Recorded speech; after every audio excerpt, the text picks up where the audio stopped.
On today's episode, Goat Z, not to be confirmed with Goatsy, not to be confused with Goatsy, sorry, $40 DLC for a game that isn't even out yet, and Microsoft is stealing your cold hard cash again. Good evening, Technophiliacs, and welcome to episode 159 of Earth's favorite technology podcast, though sadly we only cover gaming nowadays and are significantly less favorite. With me today are the usual lot, Dave, Rachel, Rob, whatever. I'm going to let them speak about what they're playing now, because... Wait, don't you have to you have to introduce us individually I so don't people... really have an intro for you. Just No, but that way Rob, people Dave, Rachel. people can identify us by our voice when they're listening, because otherwise... Oh, I see. Okay, that one's Dave. He's the noisy, annoying one. I'm the one who forgot to broadcast to YouTube when we started. Rachel, say stuff. Hi, I'm here. Don't forget Yeah, that's about Rachel. me. I'm the little one. The little one. Rob's the voice of reason. Yeah, that was a heinously depressing intro, by the way, James. That was, man, like you are really playing the downer card. I can't believe I forgot to stream on Haven't seen YouTube. Happy News on I'm the such a outline bad this person. week. We got zombies and bankruptcies and expensive shit and stuff like that. I know, but have some podcast pride, man. Yeah, James, you big tool bag. Idiot. All right, I'll be We're Rising more Star, Technophilia all right? podcast. We're a rising star. We're like Eminem in that "Lose Yourself" song when he talks about coming up from 8 Mile. We're coming up from the mean streets of the internet. Yeah. In the slums of the I internet. mean, we've been coming up from the mean streets for like 149 episodes now, so we're gonna win the. with A. Okay, no, the game plan is we're gonna go out, we're gonna win the rap battle, and then we're gonna be superstars. All right, the Technophilia is gonna win the rap battle. Who are we battling? Battle Total Biscuit? Yeah, totally. Yeah, that'd be great. We get Yeah, one. we lost. We get 1/10 of his viewers if we win. I'm gonna Yes. challenge him on Twitter. He has to give them to us as a tribute. I'd be fine with 1/10 of his viewers as a trade. That's a pretty good deal for us. That's like 1/10 of his viewers is like 10,000 people. And then if he wins, he gets to He gets 1/10 of our viewers, so one. Okay, before anyone else leaves, I really think we should start the show. Wait, this is the show. Oh, sorry. I meant Idiot. properly start the show. Dave, Oh, yo. what you been playing? I've been playing the wrestling video game. Okay, no one wants to know about that. What else have you been playing? The WWE 2K15 came out on PC. Was it last week, I believe? So it's the same shitty game that they put out on next generation consoles. Only now it's on PC, and it is not a very good game. It's not super fun to play. It looks nice, and it does a decent enough job of trying to like not just be a fighting game, because that's what most wrestling games are. They're just fighting games, and that's not what wrestling is. Wrestling is not about winning and losing. It's about putting on a good match for the crowd and hitting your spots. So it rewards you for like letting your opponent get back into the match and stuff. So like if you have a lot of reversals and stuff, you don't just kick his ass. You end up getting more points at the end that like benefit your career. So at least What's a reversal? like if you're controlling him and then you throw a punch and there's like a timing like a timing button that you hit that you'll do a reversal and then he'll take control of the match again. And so you could theoretically, if you're good at the game, just go to fight your opponent and just destroy him and end the match and win. But then the match will be very poorly received by the crowd, and you won't get much points out of it if you're playing career mode. So Do the bosses tell you whether you should win or lose and choreograph everything? no, like real wrestling? that's the problem is they don't, and I wish they did. I would prefer that would be much more fun to me if it was like you had to like, okay, we want you to hit these 3 finishers, and we want you to spend this much time out of the ring. The match needs to take 9 minutes because that's how much time we have on TV. Like that's what wrestling really is. Wrestling is not Exactly. a fight, but no one's ever made a game like that, and I don't really understand why. Because I would probably reveal the secret. Yeah, but everybody knows. Like, if you watch like WWE documentaries and stuff, like when they go like officially made by WWE ones, they talk about like the behind the scenes stuff. How like, oh, Bret Hart was supposed to win this match, the Montreal screw job that happened, but they told him he was going to win because he refused to accept losing, and then the ref said he submitted to a submission move when he didn't because WWE wanted him to lose. And like they talk about that stuff openly, that like, you know what I mean? So it's not like a secret that it's fake. Everybody knows it's fake. Right, but also as the flagship WWE game, it needs to appeal as well to you as it does to 8-year-olds who are watching wrestling and love John Cena. I feel like the 8-year-olds are I'm going to use a wrestling term here. There's more smarks, which is smart Mark, person who is a huge wrestling fan but also understands the behind the scenes stuff. There's a game floating around out there that's like the wrestling equivalent of Football Manager, where you like manage a stable of athletes and decide who's supposed to win or lose matches. Oh, dude, and then, I would play that so much. Let me find that. I know it exists. I can't remember what it's called. So you're a booker. That's what they call it in wrestling. The person who. Has anyone made a sumo game ever? I'm sure they probably have. Aren't sumo matches like your average sumo match like 5 seconds long? You just kind of. It's just kind of like made for an awesome game, huh? I mean, because it's not like those guys are known for their cardiovascular fitness. They're big, giant, strong dudes, but I don't think they're known for being able to go. I'm sure there's a game in there somewhere though. It'd be just like rock paper scissors. But you say back to WWE 2K15. You're saying the actual fighting falls flat? Yeah, it just feels like garbage. Mm. And the problem, it's super hard to time your kick out of a pin, and like some of the matches like want you to kick out at 2.5 seconds into the count to up crowd excitement. But like it gives you like a time. You have to. It uses a thing where you have to hold A and then release it when the bar gets into it's like a long bar. There's a little section you want to release it in. And see, like half the time when you get those kind of matches, you end up missing it because it's just such a small timing window. Then you lose when you were supposed to kick out. So it just right, and just it feels like not very fun to play. They've got a hard sell, right? That they like. It would be super cool to be able to appeal to people who love to understand the showmanship behind it and the setup behind it. But at the same time, they also need to be like a challenge-based fighting game. So, I think our audience is bored with WWE. Yeah, I would just say don't buy the PC version if you can avoid it. Don't buy any wrestling game in general. Not recommended. Buy 2K14. I heard that's actually better.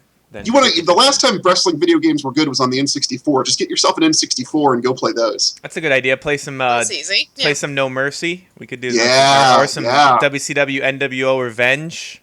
Or World Tour. I think that was my jam. Yep. I have all of these games, so we can go play them anytime you want. You just come on down to Connecticut. I got my 64 hooked up. We'll play some N64 wrestling games.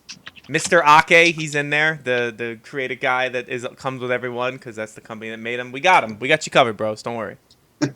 We need to make a Technophilia field trip anyway, so it might as well be to Dave's place. It might as well be the exciting world of Danbury, Connecticut. That's where all the hotness is. I am right outside of New York City, so I guess I am somewhat of an exciting place. I absolutely cannot wait. James, you don't leave your house, so... Neither do I. I do. I go for a walk round to the park. In your own property. Well, your property's that big. Why would you ever want to leave? True. It does take about half hour to get back up from the bottom of the garden. Anyway, Rob, what have you been playing? Hey, looking forward to this. Yeah, I'm playing a new Endless Legend expansion, Endless Legend Guardians, which is a $10 expansion to the super cool, very much Civ-like Endless Legend that came out a year or two ago. They've been constantly updating it with free content, but then they were like, here's a little bigger thing, we're going to charge $10 for it, which for what you get is a totally reasonable price. So if you haven't heard me gush about Endless Legend yet, if you like Civilization 5, Endless Legend is getting to the point that it makes Civ 5 look pedestrian. Like it is really, really good. And this makes it even better. It adds kind of a thing like Civ's Wonders to it, where every technology era there are 3 different tasks that only one civilization can achieve. It adds Guardians, which are these giant kind of Titanic war units. I think you can only have one of them at a time, but they really like turn the tide of battle and kind of lead your units as like a big old giant in front of them. And let's see what else. New equipment stuff for the giants to equip. New kind of random world events that occur and affect all players evenly and kind of change up your strategy a little bit. Those, I have to say, are a tiny bit underwhelming because they're kind of just like little speech bubble that appears and says, this is going on in the world. Here's the benefit or hindrance. But otherwise, it continues to get way better. And the $10 price point for the expansion is a really nice, refreshing thing, in comparison to Civilization, where the expansions, it's not nearly as big as a Civ expansion, but also it's not like $30. So you can kind of feel more comfortable diving in and making that investment and getting kind of a refreshed experience. But yeah, Endless Legend continues to be really awesome. I don't know, did you have any specific questions about it? Yeah, does it change the AI at all? Because I found in the last game I played of it that an awful lot of my time, nothing was happening. Like, I would literally just go through turns, researching. No one would talk to me. No one would play with me. It was just high school all over again. And that made me sad. So does it change that? Does it change anything about the AI, how it behaves and stuff? The AI still needs a little bit of work. It is not nearly as interactive as it needs to be super exciting. It's still I would say it kind of holds up its end of things about as intensely as Civilization AI does. But the cool thing is you feel like you're in a bit more early competition with those guys because of those competitive wonder-like things. Like I said, every era there are 3 different things, 2 feats and 1 building, 1 like legendary building, and only 1 person can be like the first to get that thing. And they'll gun for them. I mean, even on normal difficulty, they'll gun for those goals. And I've lost out on them. Are they research based, or you build them, or what? So like, for example, in the first era, they are, there's one that's of course just like building a specific building, and it's a building that just gives you boosts, and if you get it, no one else can get it. It's like the Museum of Auriga or something. And then one of them is be the first to collect 30 of 1 luxury resource. And the other one is be the first to subdue be the first to pacify 8 different minor faction camps. And so they're things that you're kind of racing to do, and when you complete them, you get different perks. Like there's a military-related perk for pacifying the camps. There is a huge one-time luxury boost for winning the luxury race. And they're all things that kind of, if you miss them, somebody is getting them and snowballing on that advantage. So yeah, it's super neat. It continues to be awesome. Everything I have ever said about it still stands. I'll actually, if you're here on the live podcast, I'll drop in the chat my original article about it on makeuseof.com, where I talked about how much cooler than Civ 5 it was. But yeah, Guardians totally worth $10. Does it add a new faction? Does it add any new factions that you can play as, or is it just the big units for each one? It adds new units new units in the terms of Guardians. I don't think it adds like a new mass military unit for each one or anything. Right. It does not add new factions, but it does add new faction traits for your build your own faction stuff. So if you want to go into that library and create your own factions from scratch, you've got more tools with which to do that. And I guess this is only going to apply to new games that you start with it, right? It won't be. Right. Not like I don't think you can apply it game. mid-save. Yeah. Fair but it's enough. also, I mean, Endless Legend plays shorter than Civ 5, like by default. A game of Civ will take me 6 to 10 hours. A game of Endless Legend will take me 5 to 7. So certainly you can start a new save pretty and get a full experience of it over 2-3 days. Maybe that's why I felt nothing was happening, because I'd slowed it down or something. Oh yeah, don't slow it down. Definitely play on normal or fast, because then there is much more incentive to engage. So cool. Rachel. Hmm? What'd you been I'm playing? still here. Well, I've been playing The Witcher because The Witcher 3 is coming out and I need to bone up. I was going to say, is that out yet? It's not. The is first Witcher? No. The first 2 Witcher First. games. Well, I just got The Witcher 2 installed, so Okay. it's been The Witcher 1 for a little while. So, and once again, I needed the refresher course in, oh goodness, the PC game, because it's like playing a piano, playing The Witcher. Just as I have a friend who has never played The Witcher before, and he asked me if it's really as imposing as it sounds. It says, well, let me describe it for you. WASD to move, Q for one sword, E for your second sword, ZXC for combat, 1, 2, 3, and then 6, 7, 8 for signs, F1, F2, F3, F4 for different camera angles. I know, I just think the first 2 F keys, but I don't want to Yeah, play it's a this pretty- anymore. It's a not pretty that forbi- bad. I played like 8 hours of the first Witcher. Putting me and off it. I got right into it just fine. I'm not smart. It just takes some getting used to. It really is. I mean, that's why I use the term playing the piano, because playing the piano is not necessarily is not a painful thing to do. You can still have fun doing it, which is I had fun playing The Witcher. It just takes some getting used to. And I chose we can watch the opening cutscene, which is about 4 hours long. So Do I have to go and play this if I want to play Witcher 3? Is it going to be relevant?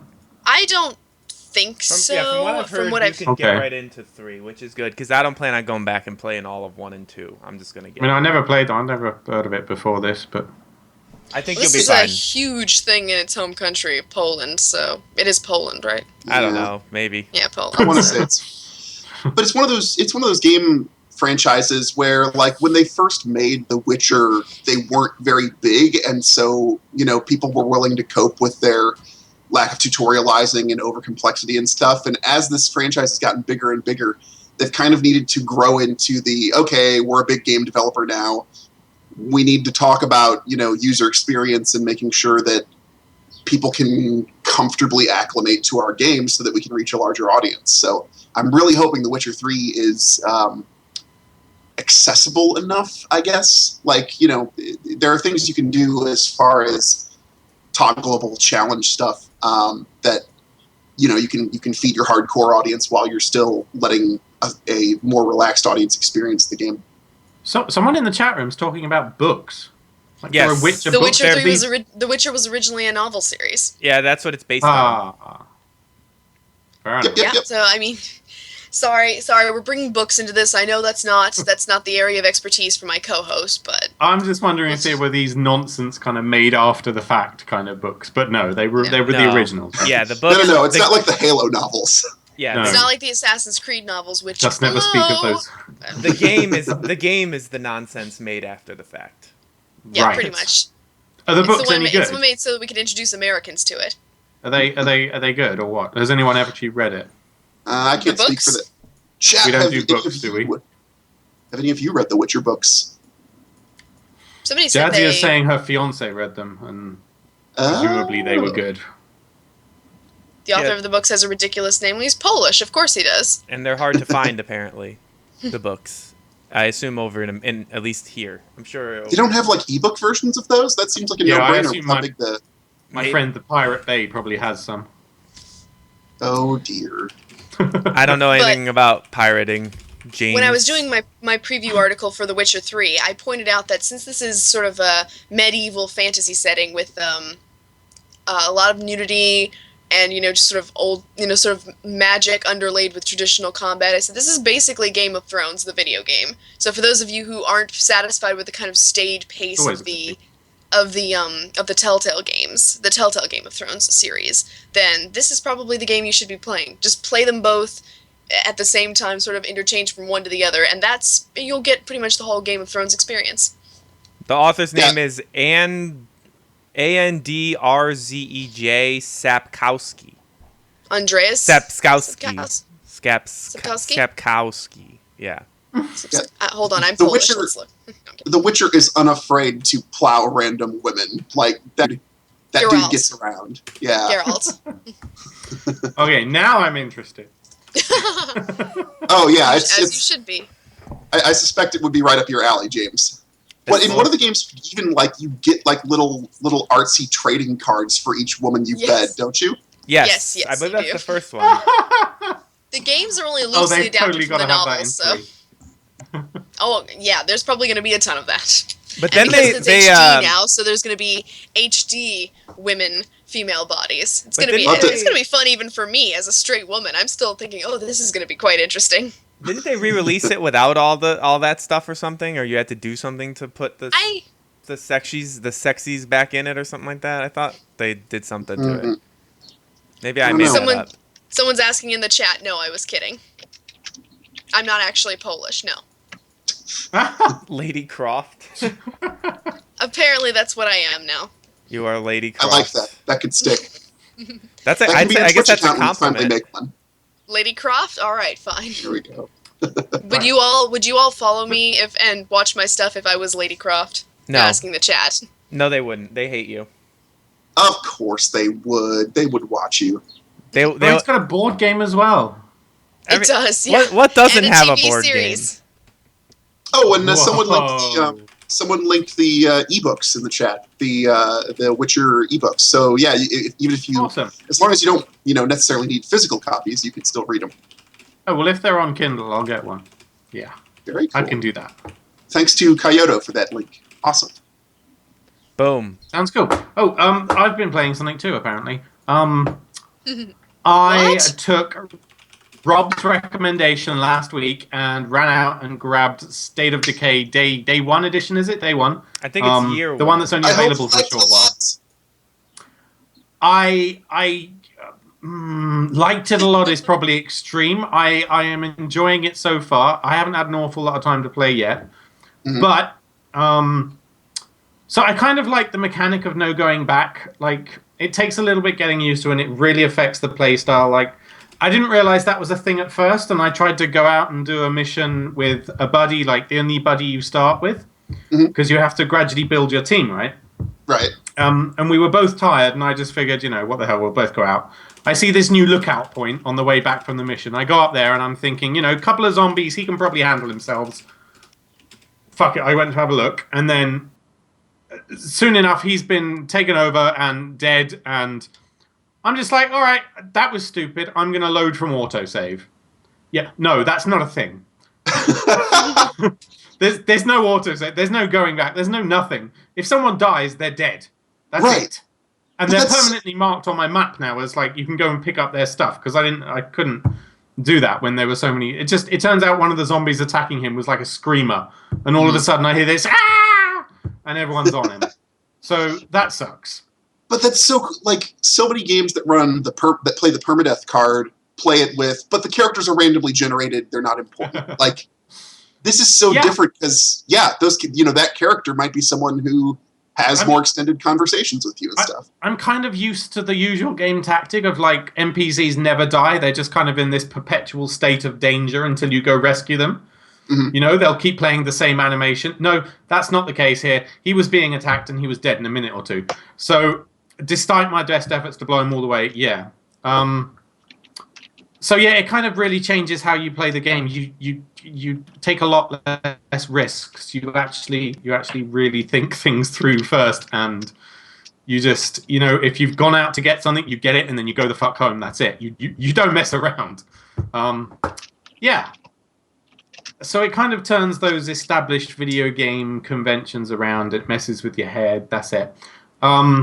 The Day 1 DLC perk, which gets you a car, a gun, and some weapon, is kind of shit. Like, I thought it was a permanent option that you could call in and get an airdrop or whatever it is. Turns out you can pretty much only do it once.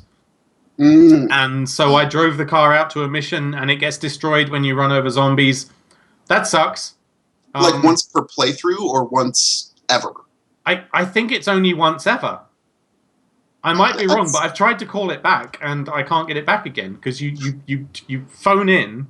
But no, I mean like if you start the game over from scratch from a new save file. Could you no, sure, you can start from scratch, but inside of the game, if you're in a safe house, you can press down on the D-pad, and then you get like a call-in options. You can get someone to come scavenge. You can whatever else the options are. And one of them was to get an airdrop as well for these DLC bits. But you can only do that once, and I wrecked the car, and that's it.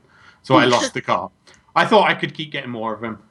The game's also really, really buggy, and the frame rate is complete shit. Like, oh no, I was hoping they'd clean that up. Not as much as to seriously detract from anything, but still, it's annoying as hell, and it's a bit.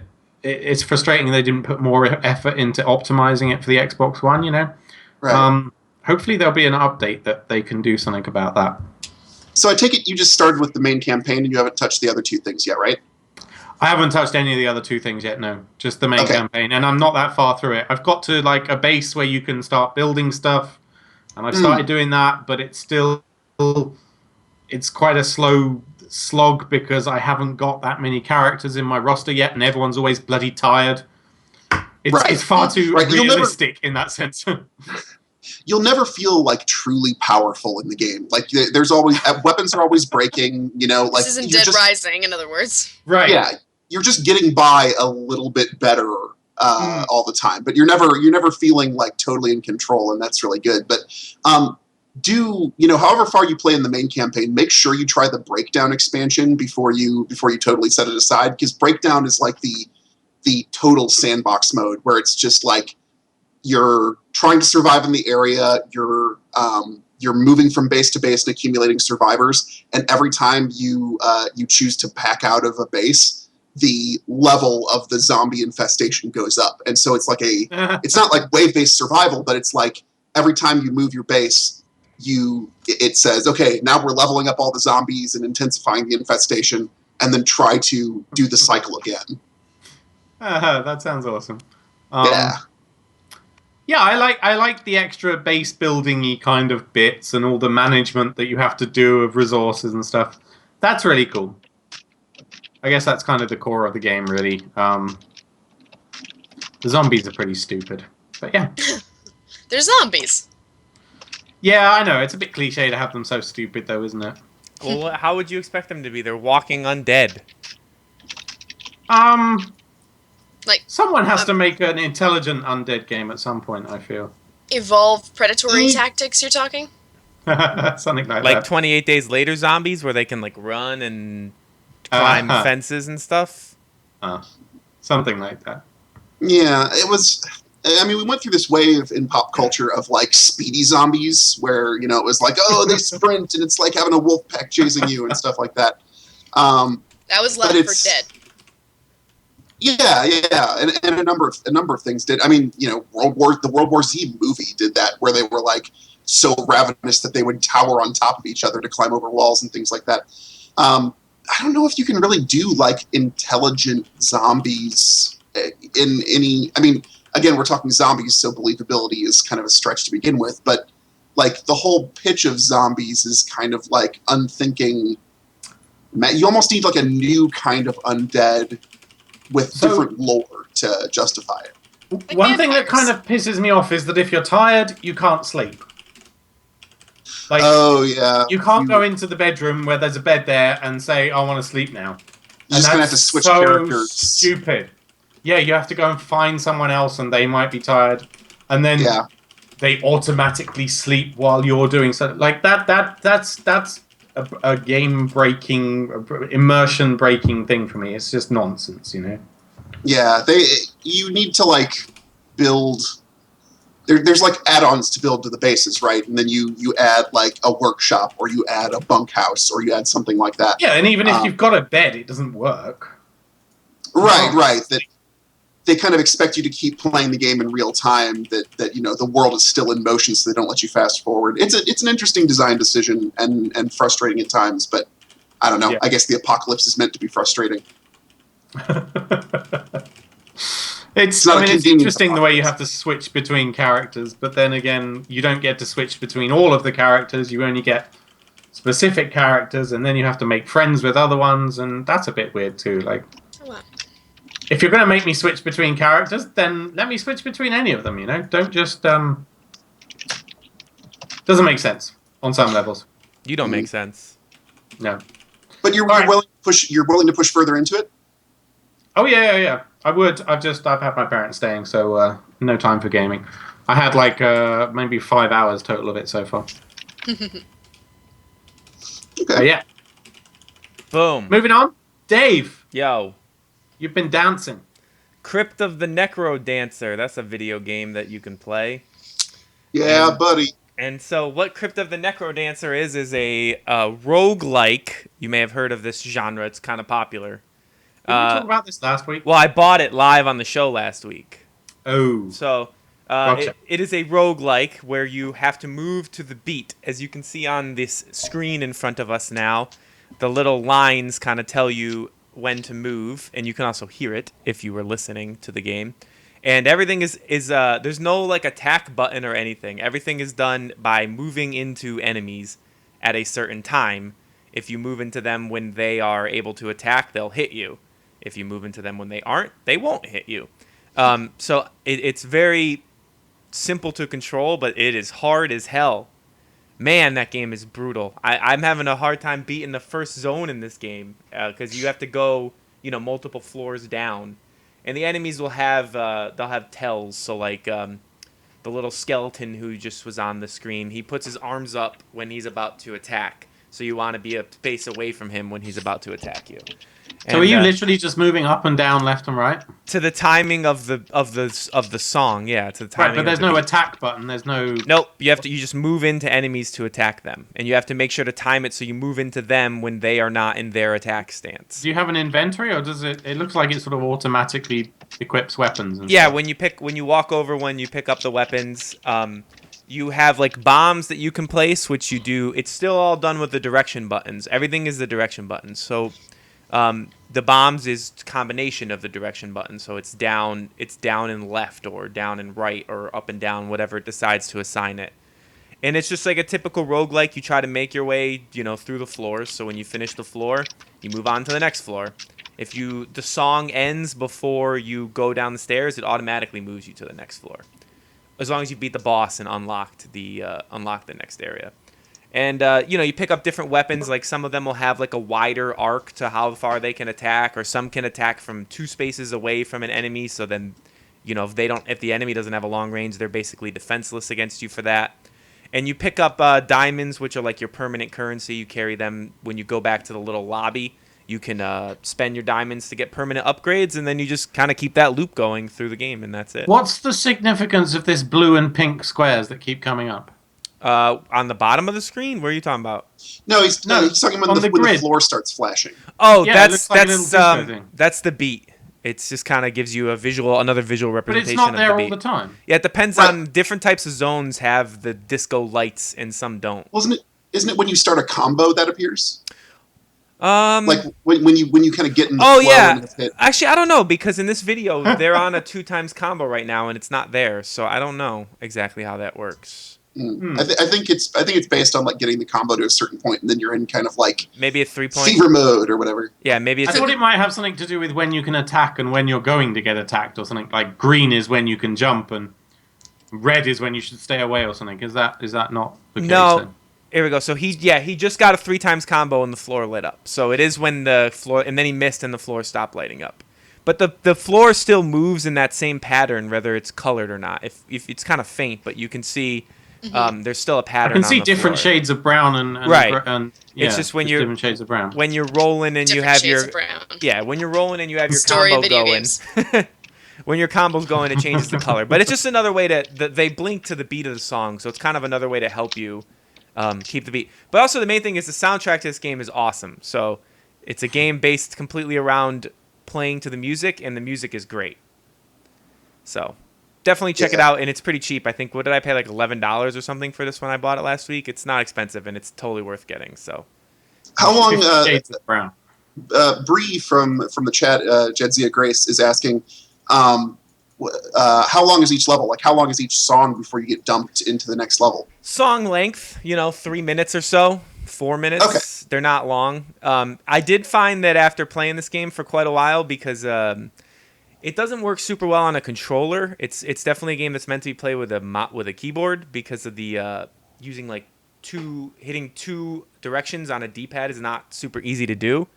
I find that the arrow keys on a keyboard are uncomfortable. So my hand was uncomfortable after a while. Wait, the level doesn't end when the song ends, doesn't it? The song ends when you complete the level, surely. But if you don't complete the level by the time the song ends, as long as you've beat the boss, it dumps you to the next level, regardless. Which is what happened a couple minutes ago in the video. If you don't go see song ended, it's gonna happen right now. You'll see it. Song ended next level. So he had beat the boss, and then it dumped him to the next level because the song ended. So if you haven't found the boss, then what? I don't know. I've never had that happen to me. I've always found and beat okay. the boss before the song ran out. I assume So it's not a particularly difficult thing to find the boss, then? No, but I'm gonna guess that you die if you don't find the boss fair and enough. the song runs out. That's my. Lastly, the most important question, I think, is can you play the game with a DDR controller? Yes, there is a specific. Holy crap! There is a specific when you're in the lobby, you choose from the zones that you've unlocked. You can choose, zone 1, 2, whatever. And then down the bottom of the little staircases, there is an option for dance pad mode, which makes everything easier because you're playing with a dance pad. You're obviously at a huge disadvantage over somebody with a keyboard. So it scales back all the enemies. I don't know. I haven't tried the mode, but it says makes everything easier. So you do have a dance pad mode. You can play it that way, and I'm sure it's a lot of fun if you're a DDR person. I think you need to do that and report back. Well, how about I'll review... Well, we got to find the latest in dance pad technology. I'll review it for Make Use Of. I need a second review this month anyway, More reviews of 8-year-old technology, then. Yeah. We'll find the... Well, there's got to be... Find the most premium metal dance pad. Yeah, are people still making those things? With built-in lights. The problem would be the problem would be shipping that thing to the winner. Yeah, you should just make one. It would cost like $500 to ship a dance pad. Oh yeah, that'd be a beast. I was big into DDR back in the day, and my buddy who was way better at it than me sprung for a metal dance pad in his basement. That thing was super cool. I told you before I grew up in a family entertainment place, and they had a DDR machine there, so I had unlimited free access to play as much DDR as I wanted. How did you grow up in an arcade? Because my mom ran one, so for like my whole childhood, so I could just go there and play whenever I wanted. And then once I turned like 15, I started working there. Yeah, when you hear that story, a lot of things about Dave's behavior become more clear. It's You want to hear kind of sense. a quick messed up aside story about working at that place? Yeah. Tell us a story, Dave. All right. Do you guys? It's not a happy story. Story time. I'm sure you all heard about you've heard of this Sandy Hook shooting that happened a couple years ago. Mm-hmm. Yes. But I'm guessing some people got shot. James isn't in the U.S. Well, the kid who... Oh, was that the primary school? Yes, the kid who did that was a very regular customer at the place I worked. He came in and played DDR like 5 times a week, and he was super weird. He would come in with like a hood on all the time, and he would just walk in and he'd be looking down, and he would never say anything to any of the employees. He'd come in, buy his tokens, go play DDR for like 2 hours, and then leave. So that's my weird... Was he any good? He was very, very good at DDR, yes. Damn. Well, you better be if you come in and you spend like $50 every 3 days to play DDR for hours. But yeah, he was a weird-ass kid, and so I've had interactions with him in my life, so that's always weird. Small world, man. Yeah, Small world. Yep. I feel richer for having. I know. I told you it it wasn't a happy story. I warned you. We only want to hear happy stories on the Technophilia I podcast. for one, would like to hear a new story of the arcade adventures from Dave every week. I'm sure I have. Think of something for next week. I'm sure I have plenty of them, and the rest of them are happier than that one. Good God. Awesome. Right, we'll have another one next week. Rachel, bring us back to the actual podcast. Dating sims. Awesome. Well, I was going to say, Rob, you found the wrestling sim you were talking about. Oh yeah, I threw it into the I threw it into the chat. But if any of you are interested out there in audio podcast land, it's Total Extreme Wrestling, and it's on Steam. It's on Steam as Total Extreme Wrestling. It's Total Extreme Wrestling 2010 is the edition that's on Steam. But basically, it's like a sports management simulator of pro wrestling. So it's $20 though. Ugh. Yeah, I know. It's a small publisher, and they're probably just trying to take their swing. But the reviews of the people who've reviewed it, the reviews seem pretty positive. But I mean, even like the featured reviews that they have from like web outlets, people are giving it 9.1, 8.5, and stuff. So I think people who are in the simulator game, all the football manager folks and the out of the park baseball folks, If you're a wrestling fan, maybe it's your thing.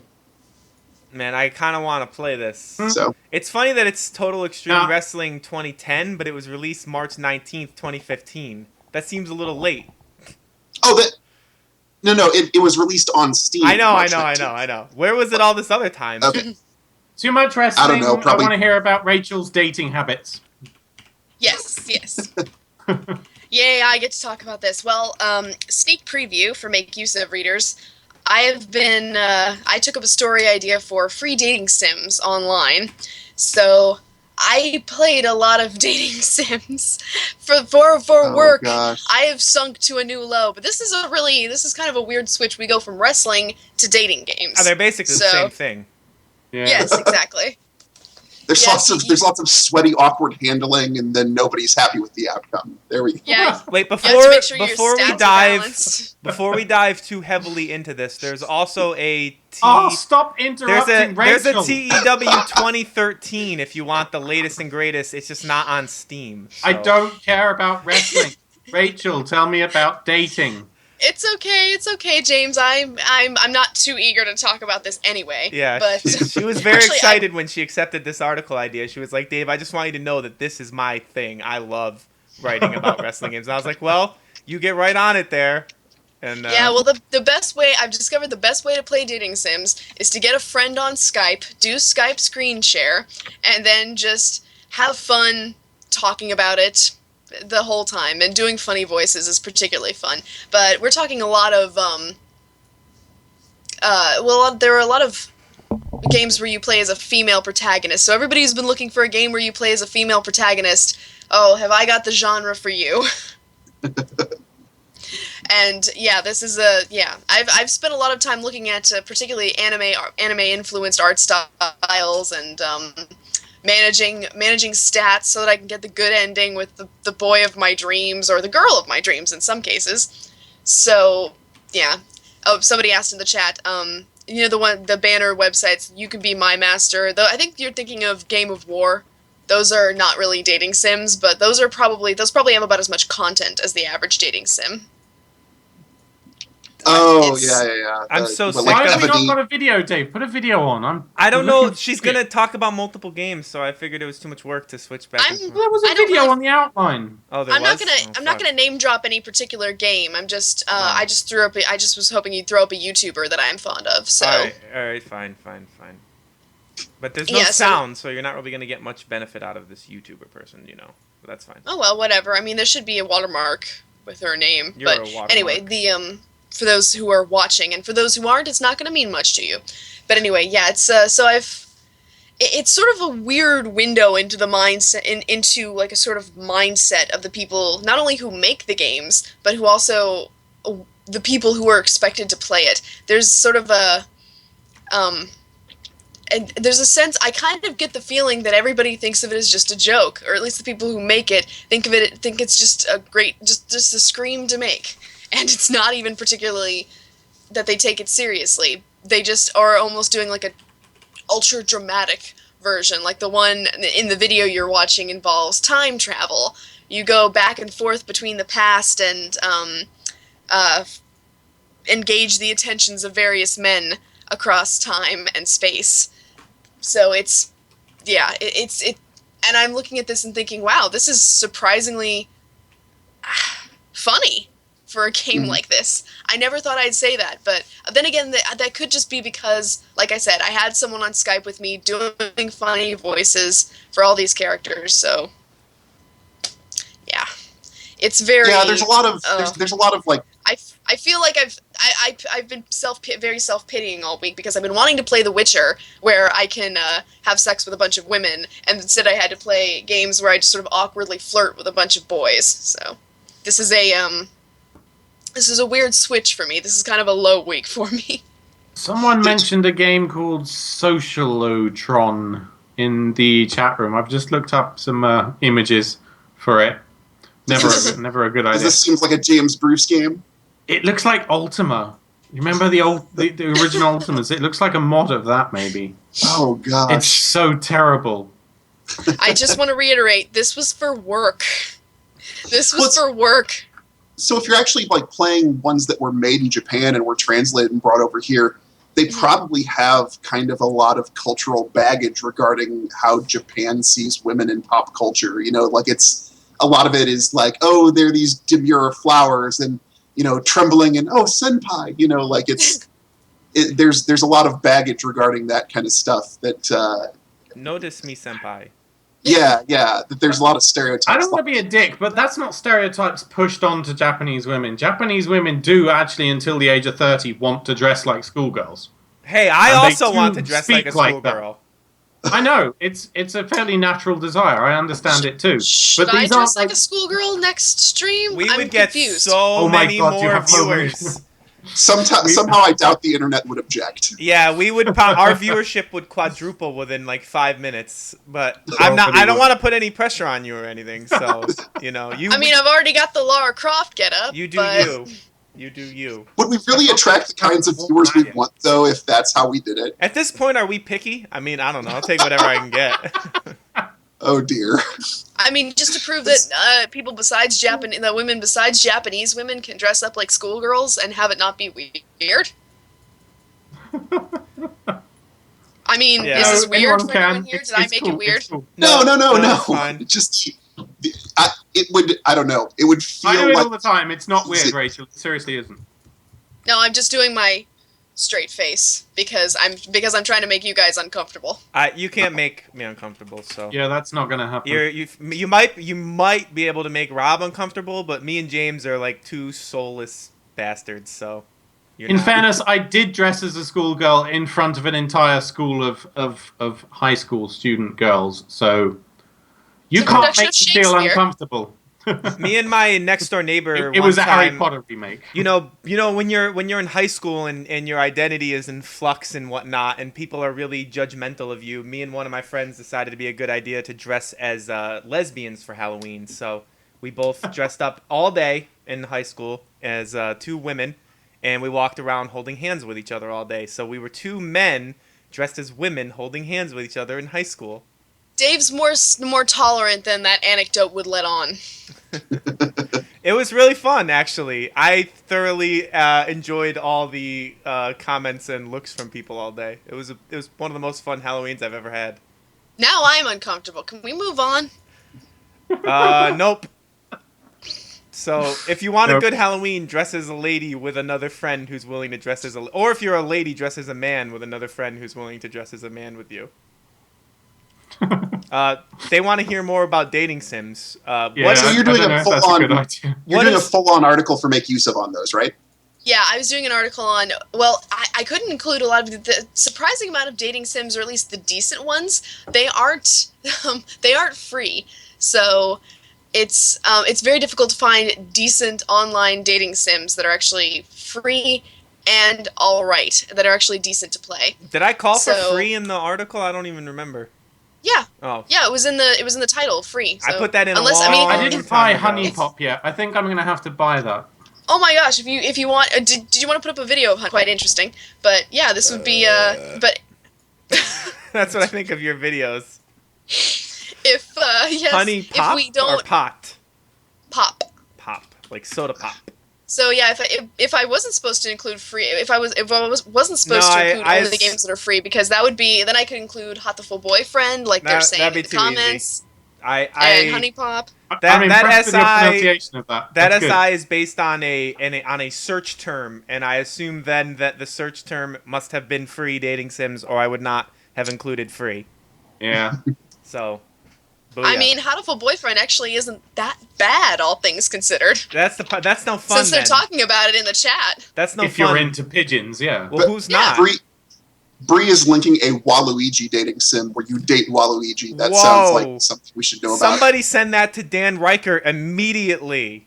If you don't know Dan Screw Riker, that. that's a dude from Giant Bomb who's obsessed with Waluigi.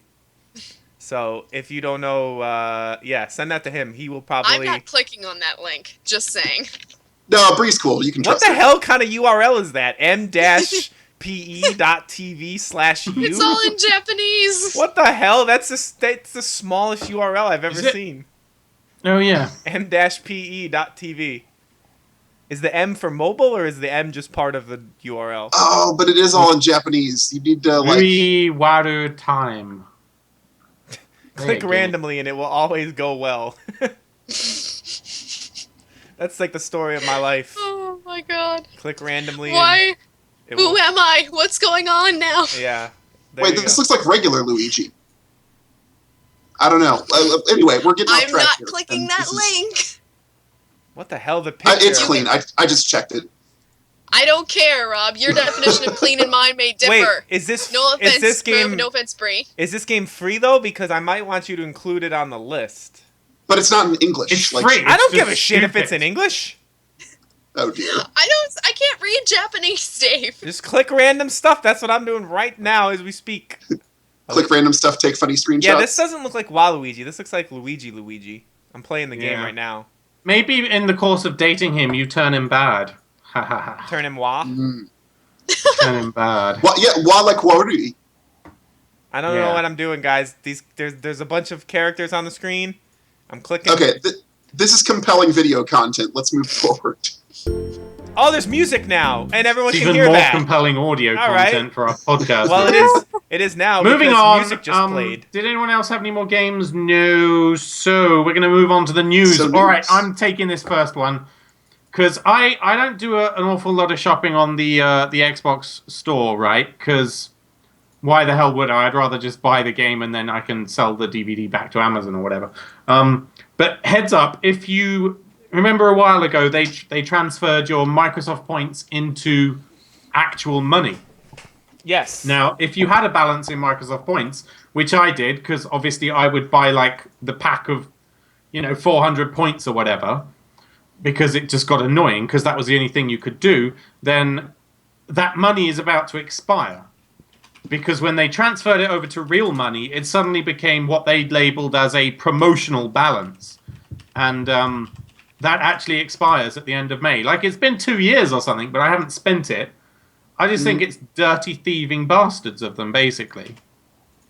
At least So that sucks. At least not They like should have a Sony method stealing for- all for your money. translating that. Well, they did translate it, but they translated for a limited time. So once you hit that, I see no reason to put a limit on it. because they I mean- can.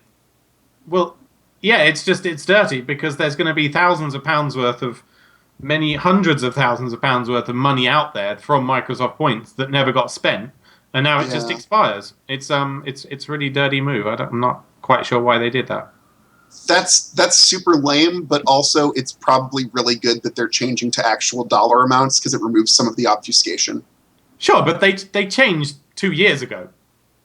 Oh, Yeah, this Oh. is. That's not new. But when they changed the points value that you had, that you'd already purchased with real money. They changed it back into real money, right? Mhm. But they assigned this May 2015 deadline on spending it. And So do you need I 2 just years got to an spend email it? that says, "Well, you're sure you can spend it, but I don't want to spend it." The I mean, point I is, just it's spent his 10 money. quid. It's his money. They shouldn't put Okay. a clock on it. I didn't. I don't buy put it my on money the in the condition bank that it and have then- a expiry date. Yeah, I don't put money in the bank and then have them say, but you got to spend this by May 15th or else we're just going to keep your money. It's like, well, no, fuck you. It's my money. I don't care if you changed it to Swahili dollars or whatever you changed it to. It's still my money. I'm going to spend it when I Right. fucking want to spend it, not when you tell Right. me to.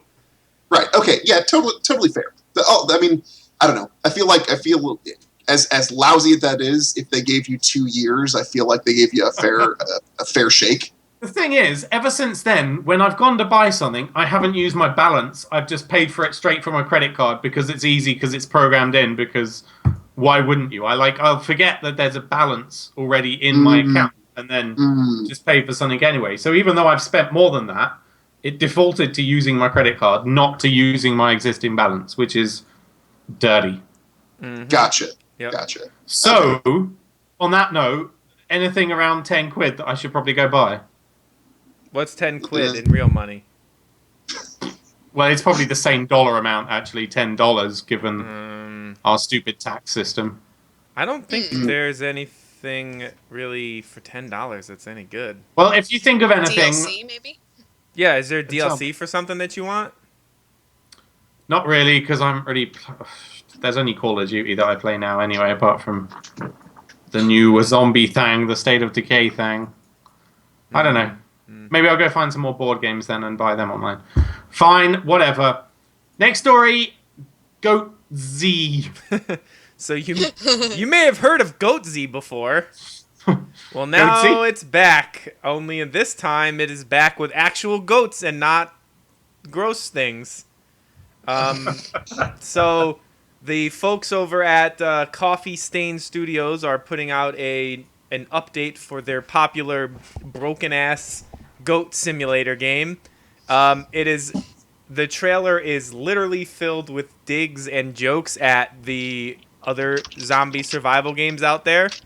As you know, Goat Simulator is filled with bugs and whatnot, so they make a call out to call their version just as buggy as regular survival games, maybe even more so. And then it ends the trailer, which we may not get to before we stop talking about it. It ends the trailer by saying the only survival game not in early access. So it's it's Goat Simulator with zombies in it and dogs for some reason. I'm tempted to buy it on the basis of that gag alone, because that's hilarious. I mean, I own Goat Simulator. I don't know, is this a free update or is this a new? Is this a set? Goat MMO was just added to the game, the base game for free. So I don't know. I thought it was Goat MMO Simulator. Yeah. Goat MMO Simulator, because it's not actually an MMO. It's simulating the MMO. It's $5. Oh, this is $5? Mm-hmm. I'll probably give them $5 for it. Whatever. Yeah, I think they've earned their $5 at this point with how well they've supported it. Especially because that last thing was pretty large and it was free. So. Mm-hmm. All right, we're almost to the end of the trailer, so we can see the digs here. They're coming. Yeah, so I'm gonna totally. Obviously the name is not a coincidence. First survival game not in early access. So, boom. Yeah, you should. Goat Simulator is really dumb and really fun, and you should play Goat Simulator at some point if you haven't, because it's just a stupid fun time. I probably played like a good 8 hours of that thing, just walking around being a goat. Don't go search for Goatsy. No, do not search for goats. Don't. No. Don't. She's more savvy than that.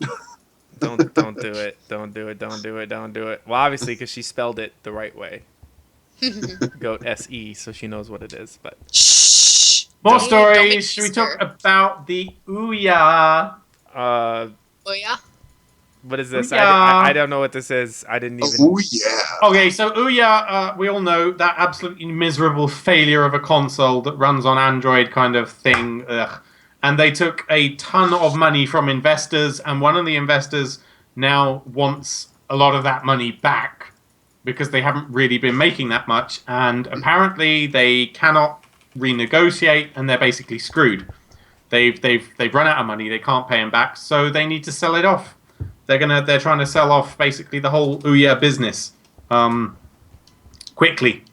Mm-hmm. And it's not yet known who's going to buy it. I'm guessing China, because they love cheap shit games. They seriously do. And so I'm guessing something in China, Alibaba or something, will buy the whole of Ouya, perhaps. Even though Alibaba already has a $10 million share in it, I think. Maybe they'll buy the rest of it. Who knows? Did any of you back the Ouya? No, but I had an Oh, no. Ouya. I reviewed it for Make Use Of. I felt I didn't like when it. when that thing wasn't the miracle console that they were trying to pitch it as, I felt really savvy for not backing it. Like, I was like, I feel like I saw this coming. Who didn't? Well, apparently, $8 billion, yeah. yeah. Like, apparently, based on their numbers, a lot of people didn't. But you build a console around a platform for which most people are making the most money running touch controls, and you build your platform for a controller, you're going to have trouble. Like, you can't just invent a market out of nothing, Like, people have to make these controller games, and Plus, no one Just makes wasn't money on happening. Android. Well, that's why like the other That's companies that jumped in, like when Google made their official thing and Amazon did it, they tried to figure out ways to just play touch games with a controller, which isn't great, but at least it makes the developers don't have to really do anything. Or play controller games with a touch, which sucks even more. Yeah. Well, that's bad, yeah. But like, there's like you can totally on the Amazon Fire thing, you could play Angry Birds with it, and it works perfectly fine. Like, And no, the Rovio didn't have to do anything special to really make that happen. It just The only adapting. downside being, of course, that it's Angry Birds. Well, I'm just using that as a popular example of a touch game that you could play. You're right. We could also bring in that popular example of Flappy Birds. The high quality titles are just reeling off the tongue People here. really like birds. What else have we got? Yeah. Hey, Angry Birds is a fine game. I played the shit out of the first Angry Birds. I got 3 stars on every single level in the first Angry Birds. And then, apart from the fact that it was a complete clone of an earlier game, yeah. What game was it a clone of? I never played anything that was like Angry Birds. It's one where you had to fire things at a knight's castle or something. I forget. I played it, but there's something It to be was said about as about good as right Angry game, Birds. right time, right platform, right art style. Like, yeah. Well made, that worked, perfectly and did what it advertised that it was going to do. Plus, it was like $1 or something like that back before they were free to play garbage, Anyway, Batman's got some DLC coming. They've already announced the new, what is this, Arkham Knight is the new game. They have barely said what is the content, and it's going to be $40 before the game's even out. So before the game is even out, you could spend $100 on Batman. And They have actually said what's going to be in it. now Let's they find said the Batgirl and some skins. Games, challenge Skins, maps, levels, yes, alternate challenge. character skins. Very vague, though. How about you just put Some that adv- in the sodding game and don't charge extra for it? because that's all not new how the story missions industry with the works anymore. supervillains. Yeah, that would be great if that's how it was, but it's not how it Right, is like anymore. the whole reason to defend the psychology behind setting up $40 of DLC at launch real quick. And I'm not saying that every instance of pre-made launch DLC that's not included with the package is defensible, but to defend the psychology of it, they're trying to keep people from selling the game back to GameStop, where GameStop sends it through their slavering orifice and poops it back out to someone without giving them a slice of the profit. So they need you to have things to look forward to in the game that you can't just get to by playing it a ton. I always That's- look forward to spending money. Yeah, I mean, there's an argument that they could say, hey, we've got free updates down the pipe, but also game development is hugely expensive. So it costs an extra $40 if you want to play as a girl for the main character. Is this what we're saying? That No, you argument get- doesn't work because Batman is a thing, right? Like, it would be one thing if you Well, were making, if Batgirl's you were also a creating thing, a and if character. you want to play as, you have to pay another she's $40 not to the- play as a girl. But she's No, not the you- product. It's You know what I'm saying? Like This is Batman Batman individually. Arkham Batman Knight. individually is a thing that has a complete market of its own, and Batgirl is a subset of that is far, far smaller. No, but I would be reluctant to You find. should still have the choice because they're basically identical. Sure, Weren't they sure, claiming ideally, that but- Harley Quinn was also a pre-order bonus? They're just to play as her in the battle maps. Weren't they- I haven't heard anything about her being in there as well, but I wouldn't surprise me in the slightest if she was some type of pre-order thing. But in the previous game, she was like a main character, like her and the Joker. Yeah, we're not going to spoil the last Arkham games Yeah. as far as I'm concerned, but yeah, there's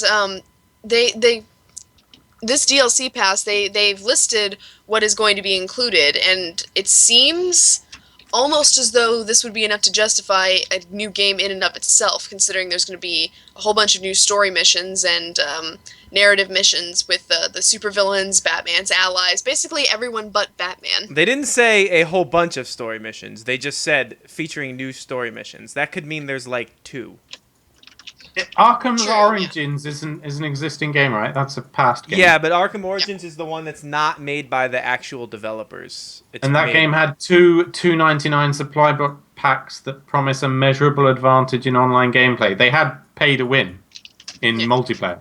A lot of the games like this have those. Like Mass Effect had that too. You could spend money and get like these supply drops that would give you Seriously? extra shit. This sucks. Yeah, I'm glad I don't like this game. video games suck now, but it's too bad because the first 2 Arkham games are super good, and I probably will still play this one, but I will not buy any of the DLC crap. I have only bought DLC Wait for the inevitable. Game of the Year edition. Yeah, the inevitable Game of the Year edition. That's going to have everything in it, including the stuff that was originally exclusive pre-order bonuses. So I think I've only bought DLC for like couple Call of Duty packs, and that I was like, yeah, this is a waste. And then if you count Dota hats, then I bought a lot of those. Otherwise, I don't really generally buy DLC for games. Once I finish it, then I just kind of... There's so many other games that I don't go back to it. All right, what's Galaxy? Tell me about Galaxy. Should I care? I don't know. What is Galaxy? Oh, Good Old This Games looks like Galaxy. Stink. So, right, that's the idea. So Good Old Games, which you might recognize as the place where you can buy video games with zero DRM, and I think their mission was originally like same price across all markets, but I don't think they were able to pull that off. Like basically whatever price they set in one region, you translate the money, and that's the price that the people pay in their region or something like that. But I don't know if that ever got off the ground. But the bottom line is Good Old Games, they have kind of made their name as we are the DRM-free game store. If you want to have your game here, people have to not be forced to sign into any kind of service or handshake with a server or anything like that to be able to play. And now they're launching, at least into open beta, Good Old Games Galaxy, which is their kind of Steam-like network auto-patcher storefront application. Achievements also, it looks like, too, right? Yeah, Why have they achievements got and everything. Witcher 3 in the screenshot? I thought that wasn't out yet. It's probably just for promotional purposes. Yeah. Pre-order purposes. Yeah, you Oh, could that's pre-order weird. it if you want to, Yeah. and get it, which people do. But the thing about this is it's a totally optional thing. They're not suddenly being like, hey, if you want to reach your Good Old Games stuff, you now have to run through this application, which I think is a smart move because there's a lot of people who specifically go to Good Old Games because they're jaded with Steam's DRM and interactivity. I don't find it seems to hinder my experience much, but whatever, more power to you. I'm glad the market is speaking. I'm glad someone's offering you the service you want. But if you do want that sort of thing, you can hop into the beta and see what you think of their network and make some friends on there and do all the things you would do on Steam, but without DRM. Sounds good. I mean, I guess if you want another program running on your computer, then you can have one. Sounds to me like they need to add Red Alert to their library. Then I'll get it. Well, they're not going to get that. That is an Origin game. That's not going anywhere. Oh yeah, fine it till it comes off of Origin. It is never going to come off of Origin until EA realizes that people don't want a separate program for every game developer. But I think it's just people Paladmus don't is want asking Origin. if it's a Steam killer. nothing is a Steam killer. Yeah, it's like is such and such a Facebook killer. Like, well, if Even though everyone they and only their dog have is on old games anyway, like Well, they have new stuff on GOG too now. That's why they got rid of the good old games. I mean, the Well, that's Clue why is it's in the not title, it's isn't it? not called Good Old Games anymore. It's GOG. It's just GOG, yeah. Because they start. I mean, you could buy The Witcher 3 from them. That's not an old game, that's for sure. it's not even out yet. But you can pre-order it from them. That's literally We're the not doing this. That is literally the opposite of old. Is that you can buy a game that doesn't even exist yet from them. So hence the not good. A little bit of irrational rage from James there for a moment. It's like, their name is old. I think that's not out yet. Well, that's a That's what- whole nother debate about whether or not you should ever pre-order games. Anyway, last story.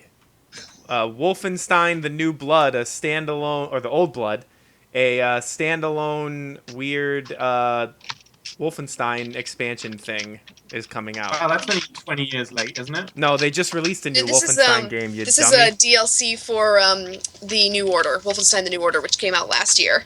Where you been, James? And apparently, James, there's a game you would like.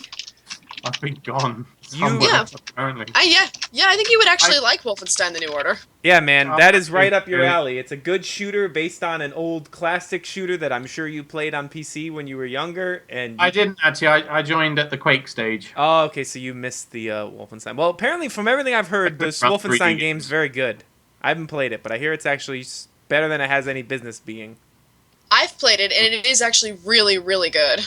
Is this worth getting the standalone thing, you think? Or Well, I mean, I'm trying to find that out from what I've seen based on the launch trailer. It came out today, and there is a debut trailer, but it's done in the style of like a campy 50s movie, and where you attack Castle Wolfenstein. I think that's what you do, but it's a prequel to the.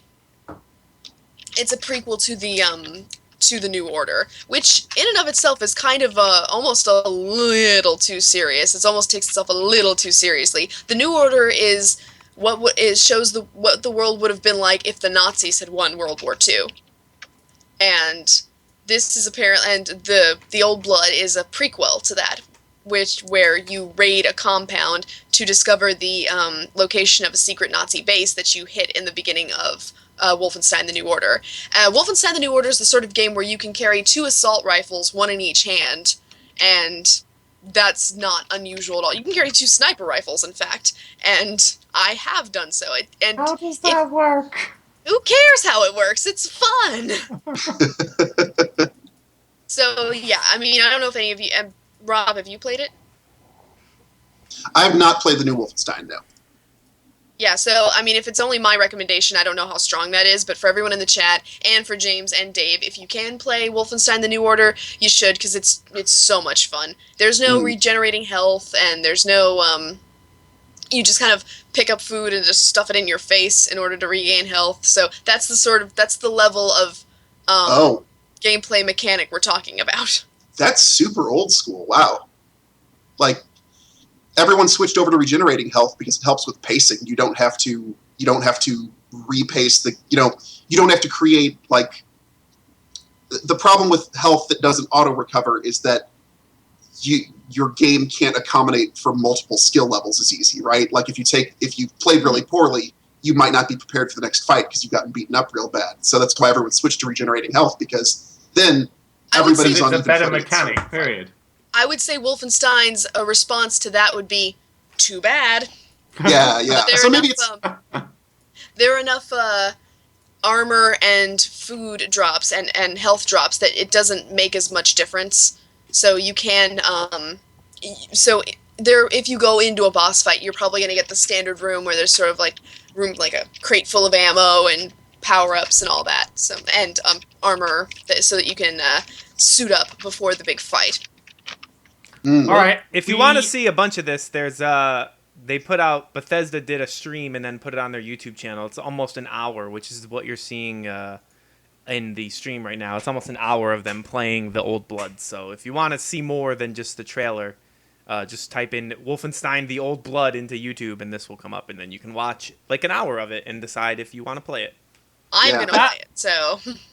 It's got kind of an our old last story, but we have some topics in the chat room. Shall we tackle those? The first one is from Marty McFly. Do you think platform exclusives help anyone in the slightest? They help the platform holder. Do they? Yeah. I mean, it's something you have that your that your competition doesn't have. So that's one of the main reasons to choose one console over the other. Is like people are going to get an Xbox because they want Halo, and people are going to get a PlayStation because they want Uncharted, and you can't get those. I've never felt the desire to buy an entire platform just because of one game, though. Well, that's because you're not a hardcore fan of one of those games. But for Halo, unless they re-released Red Alert for Xbox One or something, I'd probably buy into that. That's how Halo fans feel about Halo, though. Like they can't get Halo on PlayStation, so when a new console comes out, they're gonna get a Microsoft one because they want Halo.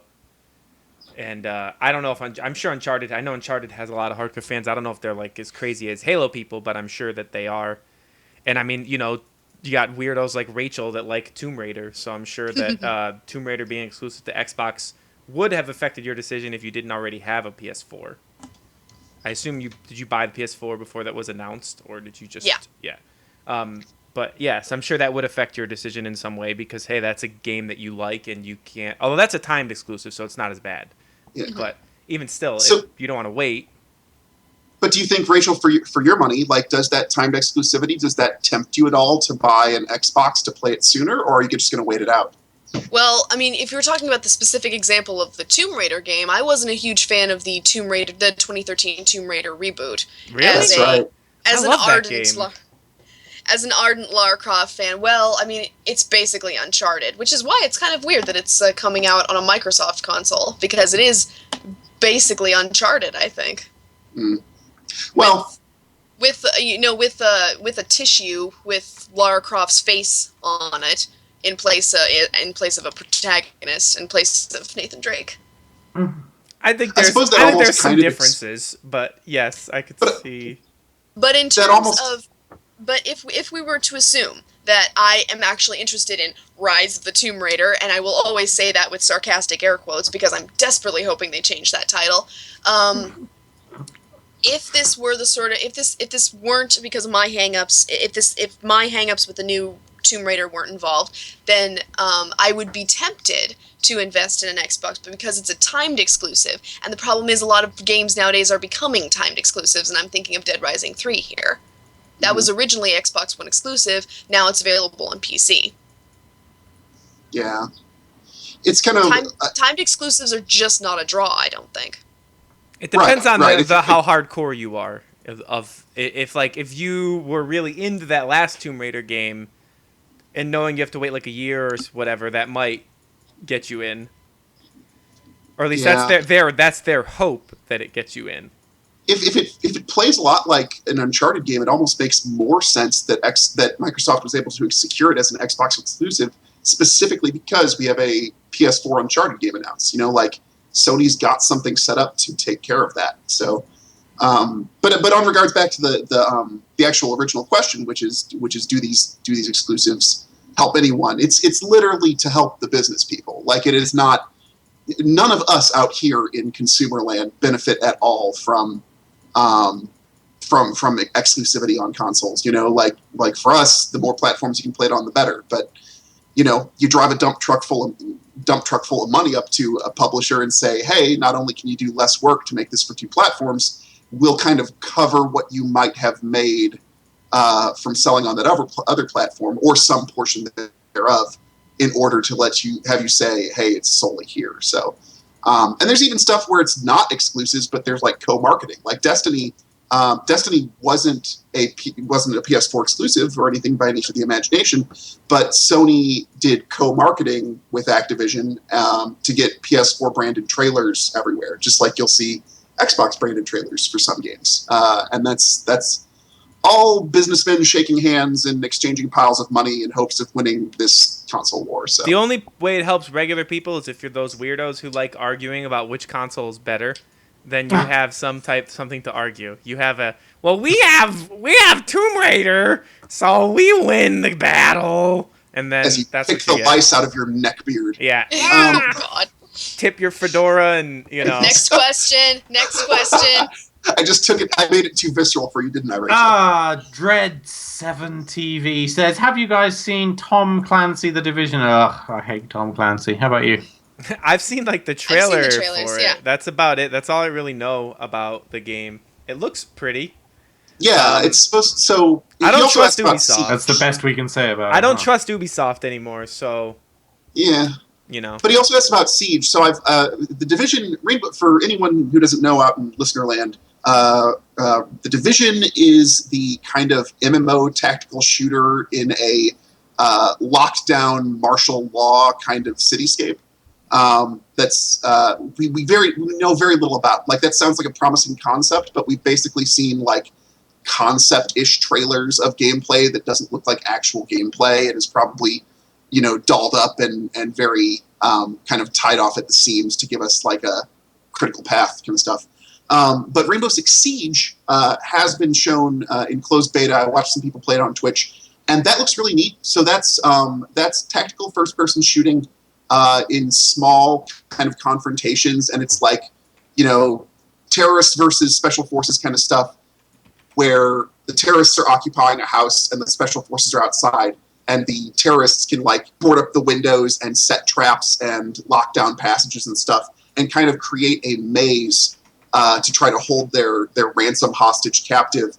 And then after like 60 seconds, the special forces guys get to go in, but they can do stuff like throw grappling hooks up the side of the building and enter through the windows, or you can shoot through walls and floors. The house is fully destructible. So if you like get above the room that someone is hiding in, you can like set a charge and blow a hole through the floor, and it will procedurally create that hole, and then you drop through and engage them. So it looked really cool. Obviously, it was buggy because it was like a closed alpha, closed beta or something, and they were just letting super big Twitch players play it on their streams to get promotion. But that looks like it could be super fun and promising. It seems like you've got a lot of verbs with which to do your engagement. So I'm more interested in the new Rainbow Six Vegas-iness. I remember I liked those games back in the day. Isn't there a new one of those? Rainbow. I don't know if I thought they announced a new Rainbow Six Vegas. I haven't heard anything about that. Did I just dream that or something? Yes, probably. Man, what the fuck? Chat, you know anything? Did I could have sworn there was something about a new Rainbow Six Vegas. We've got one more question. Do you guys want to get to that? No, I want to know about Rainbow Six Vegas. I do, because I'm starving. What do you think of Kojima's departure from Konami? Also, what's your opinion of Silent Hill being cancelled? And do you think Metal Gear Solid 5 could be the last one? I'm sure we talked about this last week. Yeah, we talked about, for those of you, who did ask that question? Was it Marty? Yeah, Marty. Last week we talked about Silent Hills being cancelled when I talked about the PT demo. So... I forgot to download that. Son of a bitch. Now it's gone forever. No, it's not gone from my library. So well, yeah, apparently they're leaving it in the library. Right. But I forgot to go quote unquote buy it, so it would be on my account. So I can't get it anymore. I'm guessing if there's still a possibility that Metal Gear would make money, then it would not be the last one. Yeah, they specifically said that they plan on making more Metal Gears after Kojima leaves. Like, does it need him at this point? He's probably had enough artistic influence on it that they can just keep pumping them out. It's true. They probably could just... right? They've just coded up Kojima. They've just coded up Kojima bot somewhere in Konami to they press a button and it generates an overlong cutscene full of jargon and banter. I just wonder if his special breed of crazy will not be felt anymore with him not there. If it'll be a little... I really don't think that's unique to him. I think you could just... I don't know. He's got a pretty special craziness. But the nice thing about it is now he can go make other weird things that aren't Metal Gear now. He's not just locked into being the Metal Gear guy when he goes and does whatever he's going to do now, if he does anything. Hasn't he been saying... Doesn't he say around just before the release of every Metal Gear that he's quitting, that this is it? He's so done. Oh, his artistic pain. Yeah. I mean, maybe this time. I mean, at this time it seems. Well, this time it is Konami's official. Yeah, getting rid of him. Good. He didn't get a choice. They got rid of him, whether he wanted to go or not. Maybe they were sick of him whining about how he wanted to go. Crazy. And they just said, "Fuck you! You keep whining that you want to leave. Leave." But so a couple brief points. I want to get on the boat as saying this won't be the last Metal Gear game because they haven't been afraid to license that property out to other developers. Didn't Platinum make Revengeance? Yeah. Does that sound correct? Yeah. But that's sounds like a Platinum game. That's not a mainline Metal Gear game, really. I mean, but still, that's they've basically done enough to at least show that it's not so sacred to Kojima Productions that they have to sit there and have him babysit it in every capacity. And then the other thing to remember is though we don't think of Konami. Though. I'm sure he was involved, but that another development studio like Platinum would be kind of given the bulk of the work, it's not trivial that Platinum's logo is on there, I guess is what I'm saying. But then the other thing is we think of Konami as a pure video games company over there, but keep in mind over in Japan, they own health clubs, they're in the real estate business. Konami is an extremely diversified company, and we just don't get that over here. We don't see any of Konami's other business in the States, or I imagine in Europe. I don't know if Konami has any European presence, James? Not that I'm aware of. Yeah, so they could totally shelf their video game division based on business decisions and have it not so substantially affect Konami's bottom line as a diversified business. Yeah, Konami is way bigger than just video games over in Japan. So just be mindful of that. They can axe Kojima, and it's not that big a deal to them. Yeah, it's just a subset of their business, just like. Sony is not just video games, their TVs, their personal electronics, so on and so forth. It's a slice of their business, not the whole thing. Kind of like Technophilia Podcast is also, stuff. It's a bunch of individuals. It's also a Twitter account. It's diversified. I mean, you could shut down this podcast right now and a Facebook page. Perfectly profitable Twitter account. We have like 22,000 likes on Facebook. we each have our own little subset of things, our own little subdivisions that we work with. 28,000 likes on Facebook. 28,000? That's a lot of And likes. 10 viewers. And our average post reach Well, is 300. So we're also transitioning from what Technophilia originally was, So, anywho, were there any more questions that got swiped from the chat? I didn't see any more. 2:30 mark my And time. I am starving. I want to end it here, guys. Come on. They have had How enough about you of guys? us. I'm gonna go get All right. pho. I'll talk to you guys later. I added Rachel's stupid face to the stupid description on Twitch for the people who were complaining. So you're welcome. Awesome. Well, she's kind of Aw, permanent thank now. you guys. I didn't even know This that she wasn't. It has also says been- that we broadcast at 11 a.m. Eastern time, which was never even the case. So I don't know. This has been episode 159. Next week, we will be doing a special episode where we all play running with rifles and we go shoot some little soldier things. Yeah, And the so game- that's gonna be we'll awesome. actually Podcast at the same play a time? game. Yeah, we'll try and do a podcast at the same time again because that was awesome. This is gonna be Much fun. fun to be had. As long as we're not playing Minecraft, then I'm super happy. Such fun, such fun. So yeah, follow us on the Twitches. I believe there's a button to do that. You can follow us on Twitter too. I am at Wolfie Smith. Actually, don't follow me. Rob is at Robert Weezhan. That's fairly simple. Dave is at Sidox, and Rachel is at Rachel_knows. She has the weirdest Twitter handle. I don't know. I think Wolfie with a 0 is pretty weird. Also Wolfie follow Smith is not weird. That's the name of. Oh my god. also follow the official Technophilia Twitter account, the Technophilia on Twitter. Power to the people. Power to Yeah. something. Oh, Take God. care, everybody. Thank you guys for Bye. watching / listening. Bye, y'all. Bye. / doing whatever you're doing, and we will see you later. Peace.